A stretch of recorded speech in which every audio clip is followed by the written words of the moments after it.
Olá, e nesse mês do Outubro Rosa, a gente vai falar sobre o setor da oncologia do Hospital Unimed Tubarão. Quer saber mais sobre esse assunto? Então fica com a gente que o Viva Saúde está no ar.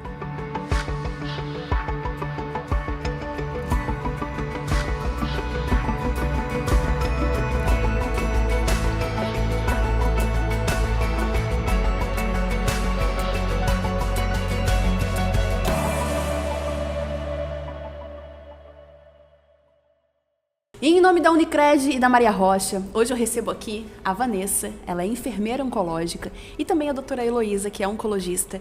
E hoje a gente vai conversar um pouquinho sobre esse setor, um pouquinho sobre o Outubro Rosa, enfim, né? Meninas, muito obrigada pela presença, obrigada por ter aceitado o convite de estar aqui comigo hoje. Obrigada, Aline. Obrigada também. Então vamos começar falando sobre o Outubro Rosa, né? Nós estamos nesse mês que é um mês super importante para as mulheres, né? Serve de alerta para todas as mulheres fazerem seus exames, enfim. E eu queria que você explicasse, doutora, para a gente, primeiro, o que é o câncer de mama, né? É possível a gente já realmente no começo diagnosticar? Qual é a importância dessa prevenção e desse mês todo, dessa campanha? Então, o Outubro Rosa é um movimento que iniciou na década de 90, em 1990, né? Que foi chamada Corrida pela Cura, né? Então, desde então, vem se fazendo todo o mês de outubro campanhas que, na verdade, são para conscientização das mulheres quanto à prevenção, quanto ao rastreio precoce, né, do câncer de mama. O que é o câncer de mama? Na verdade, é uma proliferação de células atípicas que começam geralmente nos ductos da mama. A mama é uma glândula, né, que produz leite. E começa uma proliferação de células que não são células normais, né? Começam a se desdiferenciar, que a gente chama, e formar uma neoplasia, né? Geralmente, essa neoplasia é ductal, na maioria dos casos, até 80% dos casos, ou também pode se formar nos lóbulos da mama. E hoje, tanto a sede, mas o hospital, ele possui um setor, né, que é o setor da oncologia, que consegue ajudar essas mulheres que estão passando por esse processo. E você trabalha, né, nesse setor, né, Vanessa? E eu queria que você explicasse como é que esse setor pode ajudar, então, essas mulheres que descobriram agora um câncer de mama, por exemplo. Então, o nosso serviço de oncologia conta com uma equipe de 6 oncologistas. A gente trabalha de segunda a sexta-feira, em todo o horário. A gente tem médico presente. A gente conta com uma equipe multidisciplinar. Então, quando a gente recebe essa mulher, além dela já iniciar o acompanhamento com o médico oncologista e com a gente da enfermagem, a gente conta com psico, nutri, cuidados paliativos, farmacêutico. Então, a gente consegue manejar essa mulher conforme toda a necessidade que ela tem. E, doutora, essa equipe multidisciplinar, qual é a importância dela? É super importante, né? Porque além do tratamento do câncer de mama, tanto o diagnóstico como o tratamento do câncer de mama envolve, né, vários setores, né? Tanto o tratamento que a gente, né, vai fazer, quanto a psicologia, que dá todo o suporte para essa mulher, né? A equipe da enfermagem, que dá todas as orientações, cuidados, né? A gente também tem uma nutricionista, que a dieta é super importante, né? Durante o tratamento, é fundamental, né? Então, o paciente é melhor cuidado quando você tem um trabalho em equipe, né? Que consegue abranger todas as necessidades, como a Vanessa falou. Essa paciente que chega até vocês, quando a gente fala do setor de oncologia, ela chega já no começo de um diagnóstico ou já tem pacientes que já chegam com... já passou muito tempo? Como é que geralmente que funciona esse sentido? Geralmente, quando o paciente vai procurar um médico, né, por uma suspeita de um nódulo, né, quando ele não é achado na mamografia, no método de imagem, quando a paciente palpa, o primeiro médico geralmente a procurar é um mastologista ou até o mesmo ginecologista, né? A partir daí, eles fazem uma biópsia. Depois da biópsia, assim, encaminham para o oncologista. É difícil, assim, a paciente aparecer já no primeiro momento para o oncologista, sabe? é uma cultura, né, que primeiro vai procurar o mastologista, que é o médico especialista em mama, ou o seu próprio ginecologista, ou até mesmo o médico que é o médico mais próximo da família, né? E a gente só tem um diagnóstico de certeza depois de uma mamografia ou ultrassom alterado, a gente só tem de certeza através da biópsia, né? Que é tirar um pedacinho do tumor, mandar para análise, vai vir o diagnóstico, câncer de mama, depois a gente vê o subtipo, né? Através de uma imunohistoquímica, para poder direcionar melhor o tratamento. E quais são as diferenças de subtipos, doutor? O que esses subtipos eles podem interferir ou influenciar no tratamento, por exemplo? Influencia tanto no como é que eu posso dizer, no prognóstico, né? Tem subtipos assim que são mais agressivos, né? Que podem gerar metástases com maior número de vezes, né?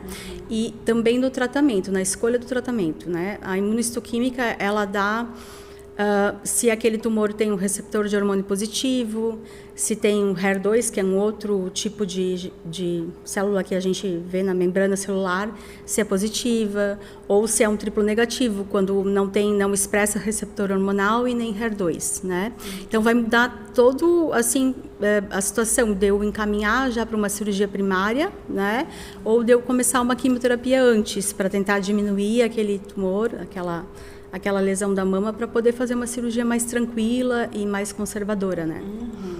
E Vanessa, como é que é a sua rotina hoje como uma enfermeira oncológica, né? O que você faz para poder ajudar essas mulheres? Então, quando a gente recebe a mulher ali no nosso serviço, os médicos me chamam. Eu pego o protocolo dessa mulher, né, estudo o protocolo, sento com ela, faço toda a orientação dos efeitos colaterais possíveis que ela pode apresentar durante o tratamento. É uma rotina que, né, é um pouquinho pesada, porque a gente sofre também junto com os pacientes, né? Por isso que a parte psicológica a gente precisa atuar muito com elas, porque elas, por mais que seja um diagnóstico no início, para elas é um diagnóstico de mama, né? Então, elas estão em sofrimento. Então, a gente trabalha em conjunto e a gente faz todo esse manejo, assim, de efeitos colaterais, junto com os médicos, dá todo esse auxílio. Conforme toda a necessidade dessa mulher, a gente vai auxiliando ela nesse processo dos agendamentos de exames que vão aparecendo durante, né, o tratamento conosco. Então, a gente faz com que a paciente se sinta acolhida e que essa fase que ela passe seja um pouco mais suave, né, que não tenha tanto sofrimento. Um pouco amenizada, Amenizada. né? Porque geralmente quando a paciente recebe o diagnóstico de câncer de mama, geralmente ela perde, né, fica a esperança. Como se fosse uma sentença de morte, assim, estou com câncer, vou perder o cabelo, vou passar por um tratamento que às vezes, né, já vem a pior imagem na cabeça, assim, né? Pode ser mutilador, uma mastectomia, um esvaziamento axilar, mas não é bem assim, né? Nem sempre, na maioria das vezes não é bem assim. Então a gente tenta acolher. Eu sempre digo assim que o conhecimento da doença, o subtipo da doença, como eu expliquei, né? O tipo de tratamento que vai fazer, se vai fazer primeiro uma quimio, como é que funciona essa quimioterapia, quais os efeitos colaterais, isso é muito importante, né? Os cuidados que tem que ter durante o tratamento, tanto com alimentação, cuidado com unha, cutícula, lesão de pele, várias outras coisas, né? Então, todo esse conhecimento, todo esse acolhimento faz com que a paciente se sinta mais tranquila, né? Que aquele diagnóstico não seja tão desesperador. Quando a gente dá o diagnóstico e começa a explicar ou comentar tudo na primeira consulta, a gente sente que elas estão ouvindo, mas elas não estão ali, né? Tipo, tá ouvindo e tá saindo por aqui, porque isso é bem importante. Então, depois conversar de novo, conversar várias vezes, passar por uma consulta da enfermagem, né? Passar com o psicólogo, porque elas estão ouvindo as nossas explicações, só que a cabeça delas está em outro local, elas não conseguem assimilar. É importante, talvez, a família, então, nesse momento Super também? importante. A família é a base de tudo, né? Até tem estudo que já demonstrou assim, que paciente com suporte familiar consegue ter um tratamento mais tranquilo, né? E se a doença for metastática, se um tratamento for paliativo, eles conseguem ter uma sobrevida melhor. E, Vanessa, a gente estava até conversando sobre os cuidados paliativos, né? Porque, assim, muita gente associa o cuidado paliativo realmente ao final da vida. Então, assim, estou sendo cuidado... o cuidado paliativo, já estou morrendo. Mas não é bem assim que funciona o cuidado paliativo, né? Não, na verdade, o cuidado paliativo, ele nos auxilia no manejo dos sintomas do paciente também, né? Vai ter aquele diagnóstico que é metastático, então a gente sabe que o prognóstico dessa paciente não vai ser tão bom, mas esse período que ela vai estar vai ser mais confortável. Então a nossa equipe consegue auxiliar, né, nessa questão de efeitos, de sintomas, trabalha muito em conjunto a família, porque realmente se a família está presente, esse prognóstico fica um pouco mais tranquilo, né? Mais suave. Então, o cuidado paliativo não é o fim de vida, pelo contrário, é que a gente consiga fazer com que esse momento seja, né, essa trajetória dela seja um pouco mais confortável, né? A gente sempre pensa em deixar a paciente o mais confortável possível, né? Com certeza. E, Vanessa, vocês estão desenvolvendo um projeto que é extremamente importante, eu queria que você comentasse um pouquinho com a gente, que é uma navegação oncológica, né? O que é esse projeto? Então, o projeto Navegação Oncológica surgiu a partir da Unimed Federação, né, que todas as Unimedes estão atuando. É um projeto, a princípio, destinado ao câncer de mama. Então, a gente vai atuar principalmente nesse diagnóstico e a tendência é depois estarem passando para os próximos diagnósticos. Qual é o nosso intuito desse projeto? É fazer com que a nossa carteira, qualquer beneficiária que apresente alguma solicitação de exame, né, uma ressonância de mama ou apresentou uma mamografia alterada, a gente entra em contato com essa paciente e a gente começa a fazer a trajetória dela até ela ter um diagnóstico ou positivo ou negativo. Então, a gente vai fazer todo o auxílio, entre em contato, auxilia em todos os exames, em agendamentos de consulta. Se caso vier um diagnóstico positivo, a gente já tem, né, o vínculo com essa paciente, ela já acaba vindo tratar no nosso serviço. Se for um diagnóstico negativo, ela continua, né, conosco, mas numa trajetória de segmento. A gente ainda fica acompanhando essa beneficiária. Mas o que a gente quer é que qualquer mulher que venha a ter, né, uma suspeita, que esse processo seja o mais rápido possível, porque se a gente diagnosticar precocemente, a gente sabe que lá na frente o prognóstico vai ser bom e o índice de cura maior, né? Isso. E eu acho que a paciente, quando ela recebe, nem que seja uma mamografia, ou, né, com alguma alteração, ela já começa a balançar psicologicamente. Então, assim, ter uma pessoa auxiliando, né, que direcionando, porque o que a gente nota é que eles ficam muito perdidos, né? E são muitos exames para agendar. E às vezes, se não tem alguém da família junto, aí mesmo que se desesperam, né? Então, o nosso intuito é isso, é fazer esse acolhimento e fazer esse processo o mais rápido possível para elas. E, doutora, falando sobre isso, qual que é a importância da gente conseguir fazer já uma mamografia, enfim, que nos dê uma suspeita, né, para depois fazer a biópsia, mas o quanto antes isso deve ser feito para que seja um resultado melhor? Isso existe mesmo? Então, assim, se eu consigo diagnosticar no começo, é muito mais fácil ser tratado? Então, o Outubro Rosa serve para isso, né? Para essa conscientização de que o rastreio, através da mamografia, consegue ter um diagnóstico precoce da doença, e isso aumenta muito a chance de cura da paciente, né? Quanto menor o tumor, né? Tumores menores de 2 centímetros têm um prognóstico muito bom, né? Chances de cura em torno de 95%. 95%? Com o tratamento. E o que a gente também busca com o rastreio precoce, além das chances de cura, tratamentos que sejam menos invasivos, né? há anos, né, as primeiras cirurgias, eles começaram com mastectomia total, esvaziamento axilar, tiravam mais de 6 linfonodos. Muitas mulheres ficavam com aquele membro superior, o braço inchado, com dificuldade de movimentação, para realizar as tarefas do dia a dia, né? Então, o que a gente busca é um tratamento menos invasivo, menos agressivo, né? Com um diagnóstico precoce também, e para melhorar, para aumentar as chances de cura. Né? Então, a gente pode dizer que hoje as cirurgias, elas são mais bem-sucedidas, talvez, do que antigamente em relação aos efeitos colaterais? Não, na verdade, foi a técnica cirúrgica que foi se aprimorando, né? E os estudos cada vez mais mostram que não precisa ser... não precisa, para ter uma chance de cura através de uma cirurgia, não precisa ressecar mais que 6 linfonodos, tirando 1, 2 linfonodos, que eles chamam de biópsia de linfonodo sentinela, que é aquele linfonodo que eles marcam, né, que recebe o marcador durante a cirurgia. Por si só já tem o mesmo resultado do que tirar 6 a 8 linfonodos, né? Hoje em dia já se sabe disso, vários estudos comprovaram, né? Então se consegue ter um tratamento menos mutilador, né? Sim.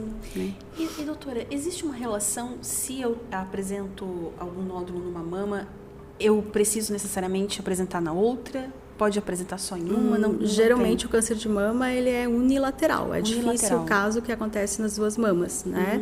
Mas pode acontecer. A gente tem esse diagnóstico também, mas é mais difícil, assim, né, de acontecer nas duas mamas. E como que chega a uma cirurgia, doutora, em que precisa realmente retirar a mama? A mama toda? Não é isso, porque não...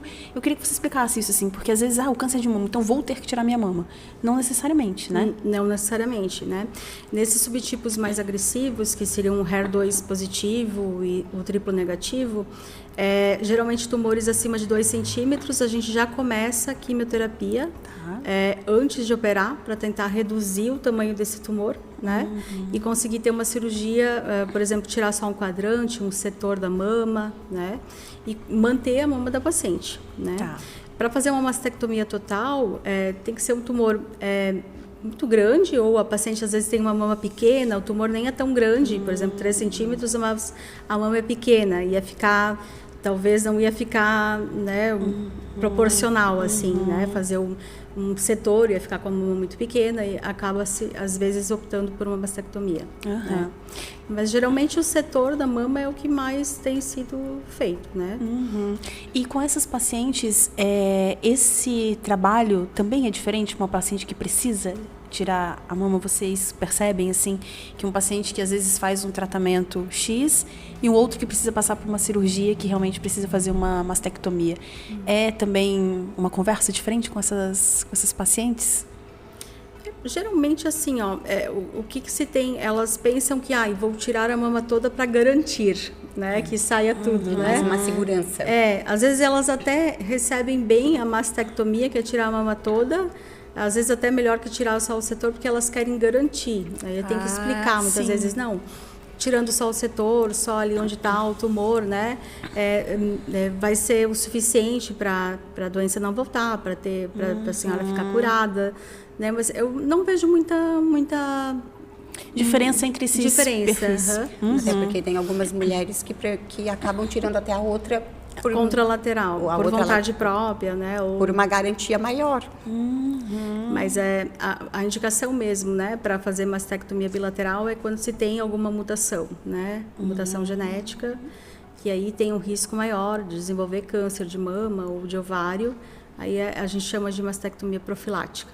Né? Entendi. Então, doutora, a genética, ela pode influenciar no câncer de mama? Cada vez está sendo mais estudado isso, né? A gente sabe hoje em dia que 10% dos tumores, né, dos cânceres de mama são relacionados à mutação genética, né? Os genes mais conhecidos são BRCA1, BRCA2, ATM, entre outros, né? Mas os mais conhecidos ainda é o BRCA.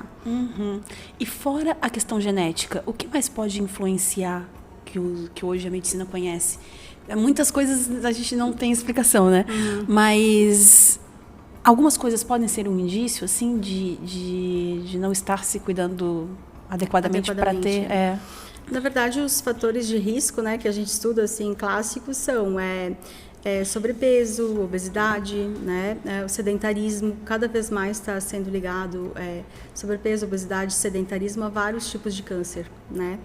Uma alimentação rica em gordura, nunca ter tido filhos, meu paciente que nunca teve filhos também aumenta a chance e o risco de câncer de mama, nunca ter amamentado, né? Ou ter menstruado muito cedo, antes dos 12 anos de idade, e ter entrado na menopausa muito tarde, depois dos 55. Quanto maior o tempo que tu ficou exposto ao hormônio, né, feminino, ao estrógeno, progesterona, teoricamente aumentaria o risco, né?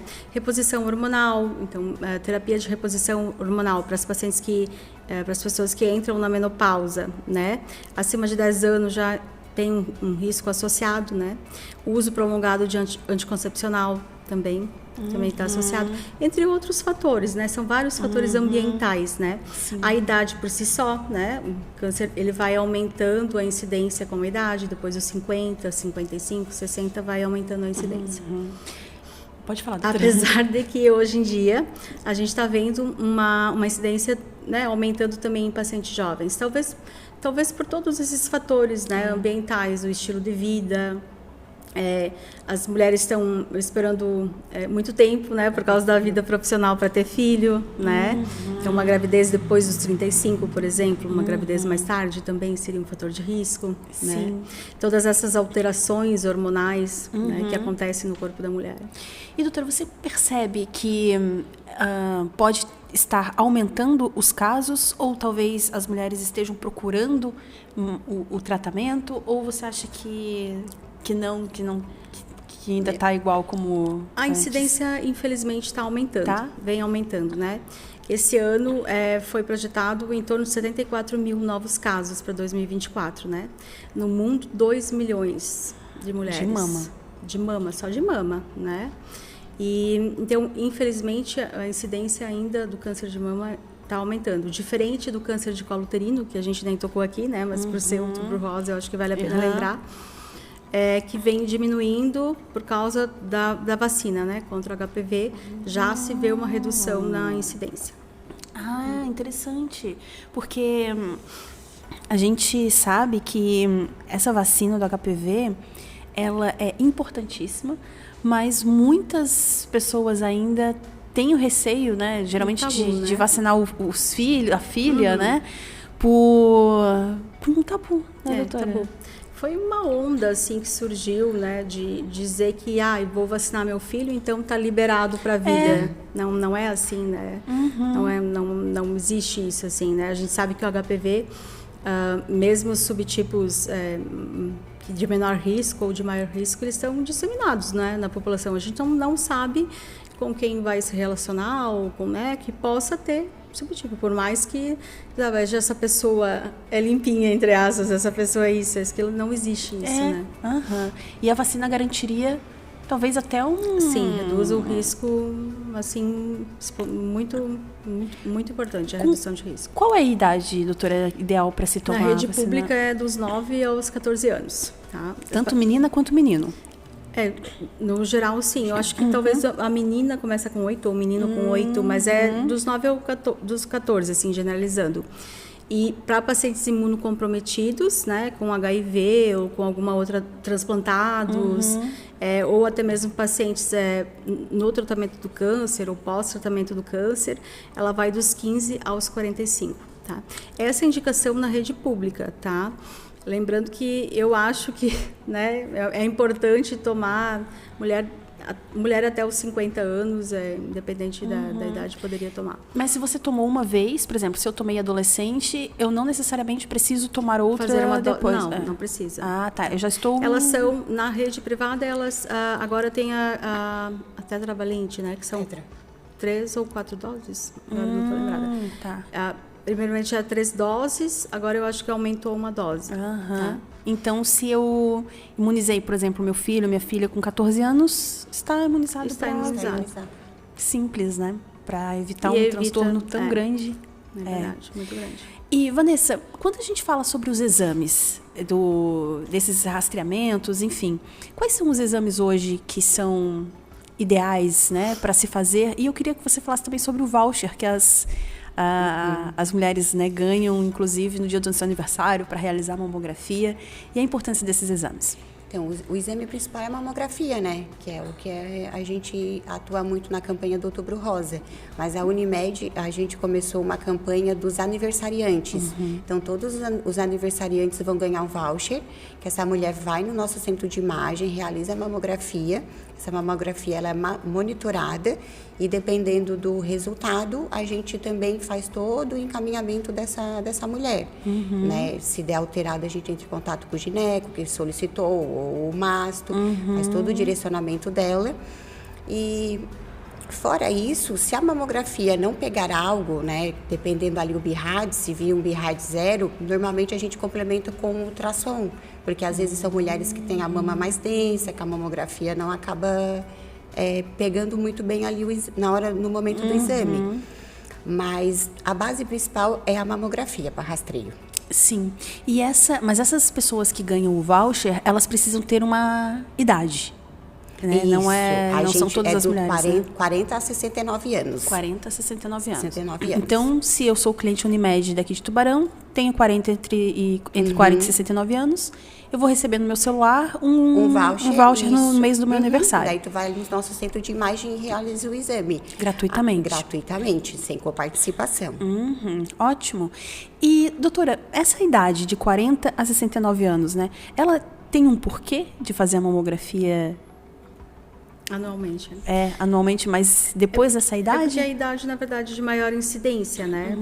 Foi preconizada. Mas, assim, pacientes de alto risco, que têm histórico familiar ou comprovado o exame genético que tem alguma mutação que aumenta risco de câncer de mama, esse rastreio vai começar antes, né? E, às vezes, com exames um pouco mais elaborados, né? Ressonância de mamas, esse tipo de exame. Mas, basicamente, 40 aos 69 é mesmo porque é a maior incidência, a idade de maior incidência. E é importante, então, fazer anualmente mesmo esse tipo de exame, né? Anualmente, com certeza.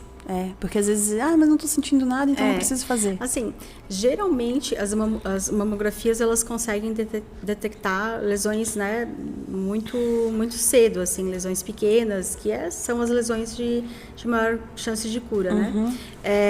Que nem a Vanessa falou, né, complementar com ultrassom. Geralmente pacientes assim de 40 a 50 anos, mama mais densa, seria interessante complementar com ultrassom também.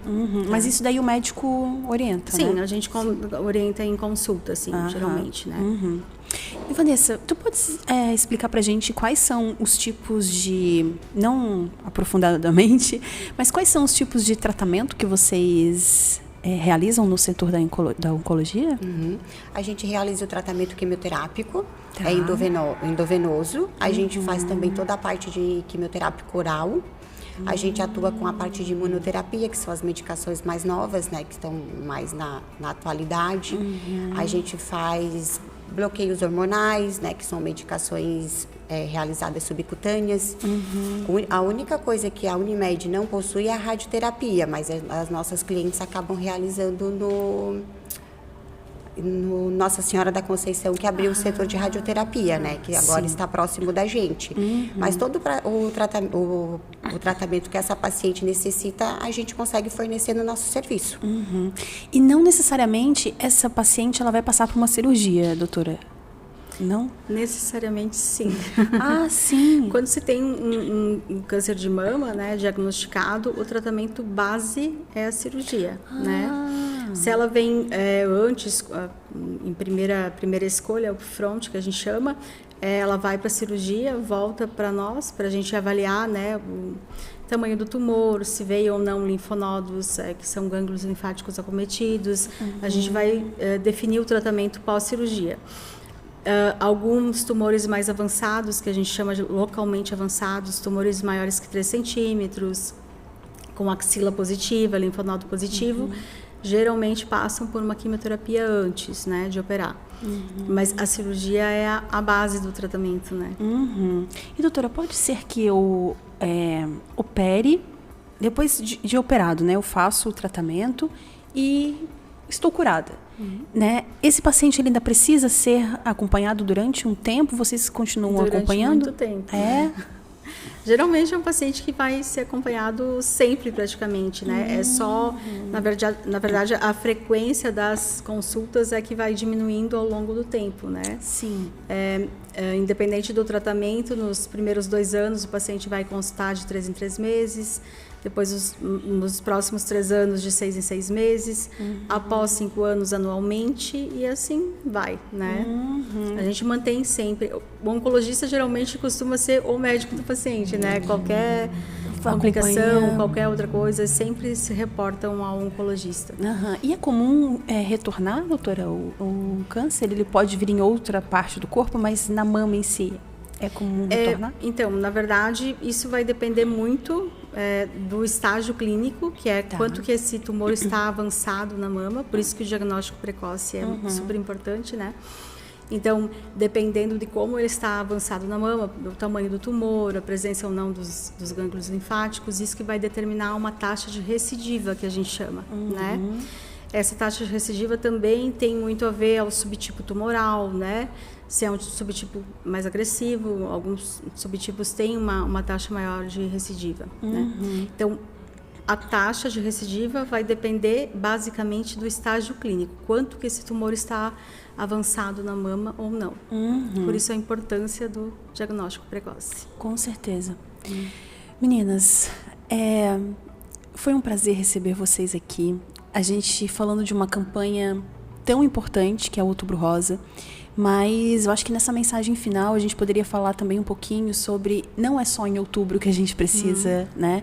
Em outubro eu tenho certeza que os exames aumentam, a procura aumenta, mas eu queria que vocês deixassem um recado, né, para as mulheres, enfim, que estão escutando a gente, para que possa realmente ser acompanhada e estar atenta ao seu corpo, né, e procurar um profissional anualmente, assim como a gente vai no dentista, também tem que ir no ginecologista, para que tenha esse cuidado. Eu acho que o autocuidado, a autoestima é o mais importante, assim, né?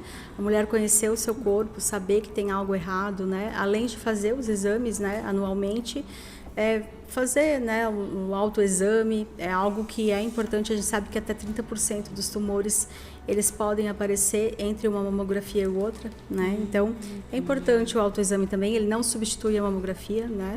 Mas esse autocuidado é que sempre tem que ser levado assim, em primeiro ponto, né? Ponto chave, na verdade.